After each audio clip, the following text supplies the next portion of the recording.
आज class 7th का है ना, क्लास 7th का मैथ देखेंगे। क्लास 7th का मैथ अध्याय नंबर 6, और इसमें हम लोग पढ़ने की कोशिश करेंगे एक चर में सरल रैखिक समीकरण। एक चर यानी linear equation in one variable, यानी इसमें मात्र एक ही वेरिएबल होगा। एक्स और वाई दो वेरिएबल नहीं, दो को फाइंड आउट नहीं। इस क्वेश्चन में एक ही एक्स आएगा, दूसरा एक्स है, दूसरा वाई नहीं आएगा, सिर्फ एक ही वेरिएबल। अब पता है यहाँ पे आपको ये चल रहा है कि क्या नाम है भाई वेरिएबल और ये दोनों का क्या है माजरा, वेरिएबल और कांस्टेंट में। वेरिएबल और कांस्टेंट में क्या अंतर है, आइए सीखते हैं। चर और अचर, एक बच्चा का नाम है चर और दूसरे बच्चा का नाम है अचर। और चर चर ये हो गया चर और ये हो गया अचर, है ना। तो आप लोग को आज से वीडियो मिलेगा 7th क्लास के लिए भी, ठीक है। आइए, चर को इंग्लिश में बोला जाता है वेरिएबल। क्या बोला जाता है, वेरिएबल। और अचर को बोलते हैं कांस्टेंट। अचर को क्या बोलते हैं, कांस्टेंट। जो चरे नहीं अचर हो, यानी कि जो बदले नहीं, जो बदले नहीं उसे अचर कहते हैं। जो बदले नहीं, क्या नहीं हो बच्चे, बदले। जो बदले जो बदले नहीं, जो बदले नहीं उसे क्या बोलेंगे, अरे बोलो मेरे लल्ला, क्या बोलेंगे, अचर। और जो बदल जाए, जो बदल जाए, ठीक है ना, जो बदल जाए, तो जो बदल जाएगा उसको कहेंगे चर गया। अरे खेतवा चर जाता है कि नहीं चर जाता, तो पहले पौधा था पौधा रहेगा, तो यानी बदल गया तो हो गया चर यानी वेरिएबल। और अचर मतलब चर में नहीं कर रहा है।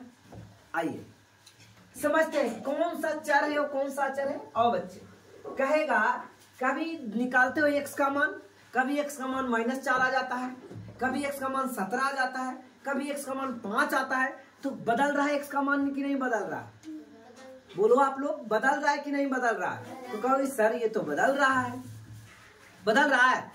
चलिए, तो इस प्रकार से इसका जो वैल्यू हो गया X A B C X Y Z R P, ये सब जो टर्म है बच्चे वो क्या है, चर है, यानी वेरिएबल्स है, ये बदलेगा। और ये कांस्टेंट है, यानी कांस्टेंट मतलब फिक्स, फिक्स है, फिक्स। क्या ये फिक्स, ये बदलेगा नहीं। बताओ कभी 4 का मान बदलेगा, 4 का मान यही रहेगा। ये 3 हो सकता है क्या, ये 3 हो सकता है, बोलिए। 5 का मान बदल सकता है, 50 का मान बदल सकता है, 50 लाख का मान बदल सकता है क्या। तो आप कहोगे सर ये सब का मान तो बिल्कुल नहीं बदलेगा। बदलेगा क्या, 50 लाख का मान बदलेगा क्या, नहीं बदलेगा। तो ये सब टर्म क्या है बच्चे, अचर है। अब चर और अचर समझ में आ गया सबको, कांस्टेंट और वेरिएबल समझ में आ गया सबको कि कांस्टेंट क्या चीज है। कांस्टेंट मतलब कहीं नहीं मान बदले।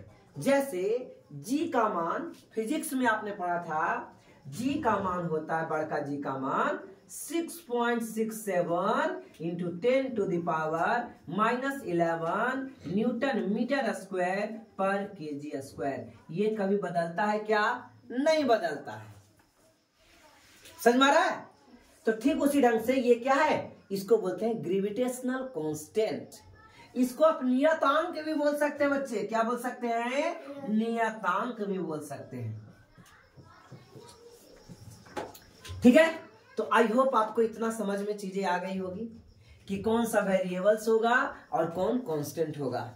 वेरिएबल मतलब बदलते रहे और कांस्टेंट मतलब जो ना बदले, जो ना बदले उसे क्या बोलेंगे, कांस्टेंट यानी अचर। अब 4 अचर भुला जाओ, 4 कुछ हो रहा है इधर। सबसे बढ़िया है वेरिएबल और कांस्टेंट। वेरिएबल्स मीन्स जो बदलते रहे, वैरी करते रहे। अभी मान कुछ और 7 साल के बाद मान कुछ। और कांस्टेंट मतलब एक ही। जैसे हम अभी क्या है, जेंस है ना, ये जेंस कभी बदलेंगे? इस साथ क्या है, ये वेरिएबल है। आज ये है तो कल कोई और होगा, ठीक है। लेकिन ये आदमी बदलेगा क्या? ये आदमी बच्चा से बड़ा हुआ, बड़ा से बूढ़ा हो जाएगा, बूढ़ा होकर टपक जाएगा। ये आदमी का आदमी रह गया। ये औरत कभी हो सकता है? तो ये हो गया कांस्टेंट। ये क्या हो गया? और शर्ट क्या हो गया? शर्ट। शर्ट क्या हो गया? शर्ट हो गया वेरिएबल्स। बोलो बच्चे, किन्हीं को कोई परेशानी? कांस्टेंट टर्म और वेरिएबल टर्म्स में किसी को परेशानी है क्या? कौन बदलेगा और कौन नहीं बदलेगा समझ में आ गया? तो चर का मतलब हो जाता है ABCDEF एट सोन, ये चर कहलाएगा यानी वेरिएबल कहलाएगा, और ये कांस्टेंट कहलाएगा यानी कि 1 2 3 4 and so on. And so on मतलब इसी प्रकार से सब के सब क्या होंगे। आइए अब हम लोग इस पिछले क्लास में क्या देखा, तो यहाँ पे आपने चर के बारे में समझ लिया कि चर क्या चीज होता है।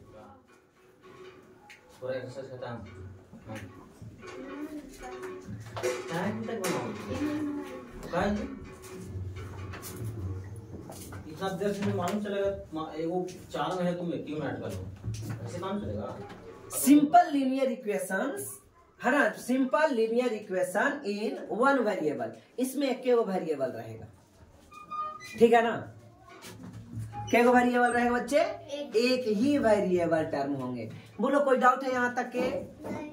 आगे बढ़ा जाए। फर्स्ट क्वेश्चन का स्वागत है। आइए आइए आज का देखते हैं बच्चे। फर्स्ट क्वेश्चन कहता है हम जानना चाहते हैं कि, क्वेश्चन मांगा था हम तो नहीं, हम बना रहे हैं, बेचारा मांगा देंगे। वह कौन सी संख्या है, वही कौन सी संख्या पता नहीं है, कौन सी संख्या है जिसमें 5 से गुना कर 3 घटाने पर 17 हो जाए। कैसे गुना करेंगे? 5 से गुना करके और 3 घटा देंगे और 17 रहेगा। सबसे पहले क्वेश्चन को समझिए। कहता है वह कौन सी संख्या है, मुझे पता नहीं। अब एकरा में इस संख्या में 5 से गुना करेंगे। इस संख्या में जिसको पता नहीं है उसको में 5 से गुना करेंगे। कितना से गुना करेंगे? 5 से गुना करेंगे और 3 घटा देंगे। किसमें? इस संख्या में। आप बताइए 17 हो जाता है भाई। अरे ऐसे ना कैसे है? तो 4 5 20। हाँ very good, right answer is 4, है ना। अब ये नहीं जानते, इसी को तो x मानना है। इसी को क्या करना है बच्चे? x मानना है। तो क्या हो जाएगा? x into 5। x क्या था? संख्या है, पता नहीं है, और एकरे में 5 से गुना कर दिए, ठीक है। और उसके बाद घटा दो। कितना घटा दो? 3। तभी क्या हो जा रहा है? 17 हो जा रहा है। अब बताइए, यहां लिखेंगे 5x minus 3 is equal to 17। That implies, okay, again that implies 5x is equal to 17 plus 3। 17 plus 3। बोलो clear? Yes sir. That implies x is equal to 17 और 3 20, और इधर गुणा में है, उधर गया तो भागा में। अभी कितना बार में कट रहा है बच्चे? 4 बार में। तो x बराबर कर दियर 4 x is equal to x बराबर 4 आंसर। यानी हम जानना चाहते थे वह कौन सी संख्या था, हम कहेंगे वह संख्या 4 है। अगर 4 में 5 से गुना कीजिएगा तब 20 हो जाएगा, और 20 में 3 घटेगा तो 17 आ गया। ये तो जानना चाह रहा था। तो हम जान गए कि नहीं जान गए? तो कौन सी संख्या हुई? 4। बताइए कितने लोग को समझ में आ गया? एक बार हाथ उठाइए, ठीक है। Hand down. छापना है क्या? आपको PDF नहीं मिलेगा, वीडियो मिलेगा सिर्फ, ठीक है। चलो नेक्स्ट क्वेश्चन की ओर चलते हैं। नेक्स्ट क्वेश्चन फिर से कह रहा है हम जानना चाहते हैं कि, चाहो हम क्या कर ले, वह कौन सी संख्या है जिसमें 3 से गुना करेंगे? तो वह कौन सी संख्या है जिसमें 3 से गुना करने पर, 3 से गुना करके 6 जोड़ने पर 21 हो जाएगा? मनाबो।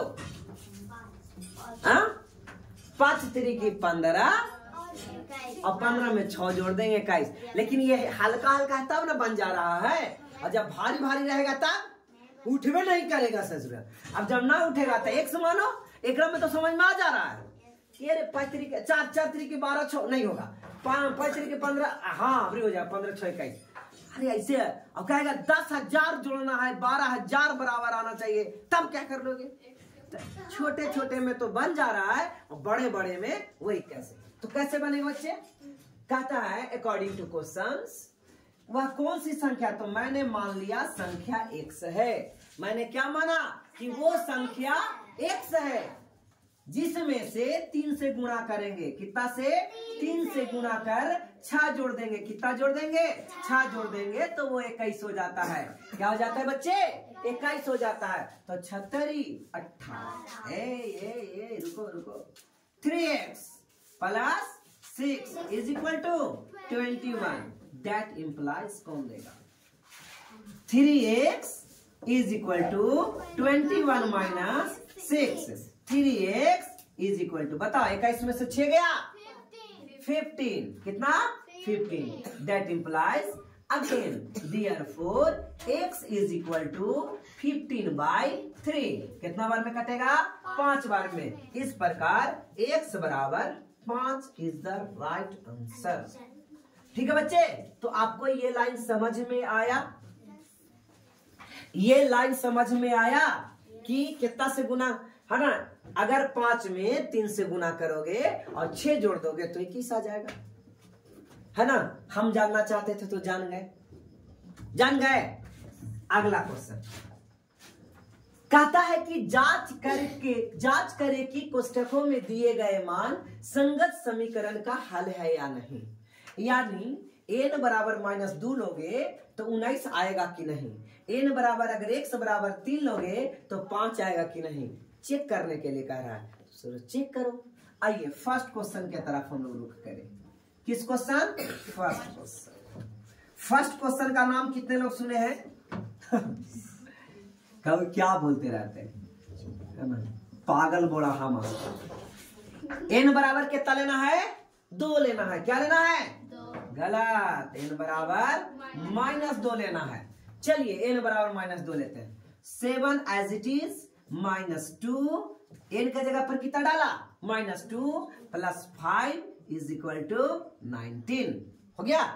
7 दूना 14 माइनस के 14 बराबर 5, और यहाँ कितना आ रहा है? 19। देखिए 19 बराबर हो रहा है कि नहीं? 14 में से 5 गया, 14 में से 5 गया 9, तो माइनस के 9 बराबर 19, जो कि बराबर नहीं है।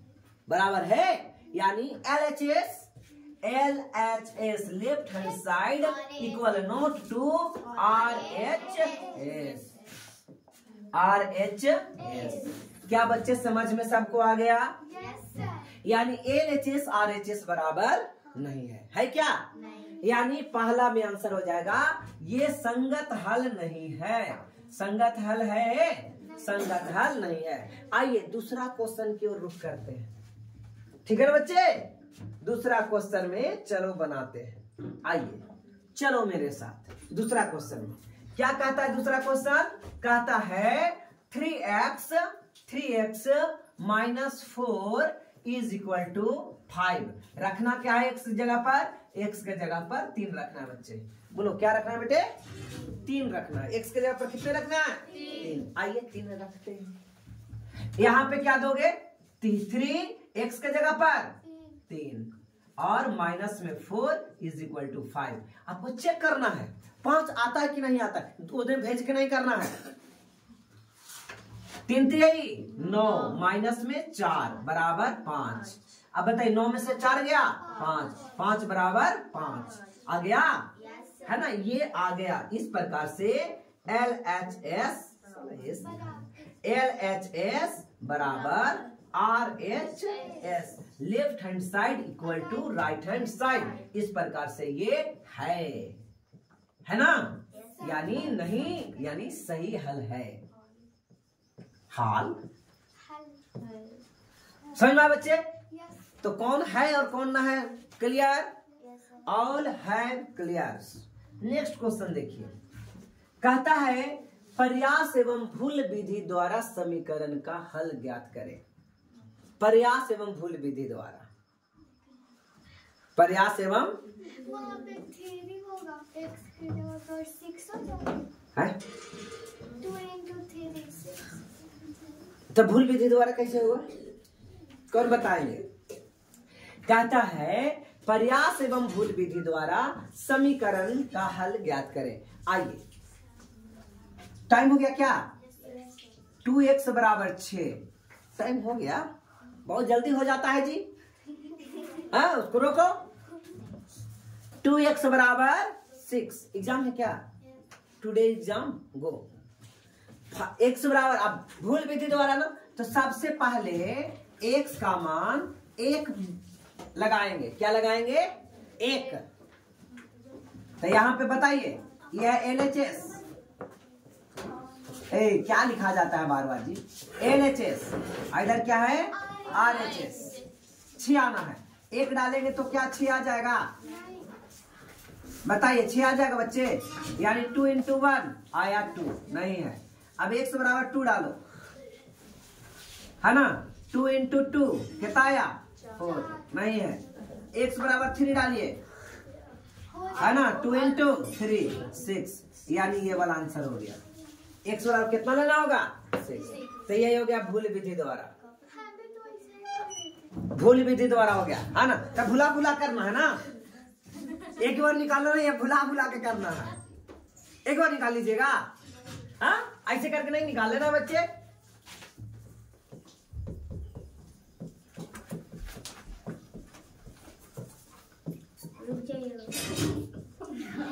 ऐसे नहीं बनाना है, ऐसे नहीं बना, भुला भुला के करना है। जे मन में आवे से पैदा हो। हाँ, पेयर करवाने के लिए बोला है।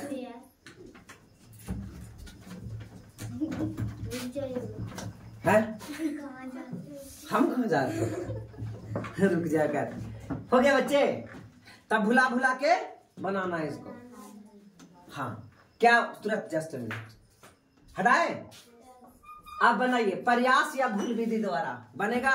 भुला भुला के, डायरेक्ट नहीं, भुला भुला के 1 2 डाल डाल के। फिर ये क्वेश्चन देखो, तो 4 तक आप बनाइएगा, ठीक है? 4 तक के क्वेश्चन बना करके आइएगा, वीडियो देख करके बनाइएगा, ठीक है? थैंक्स।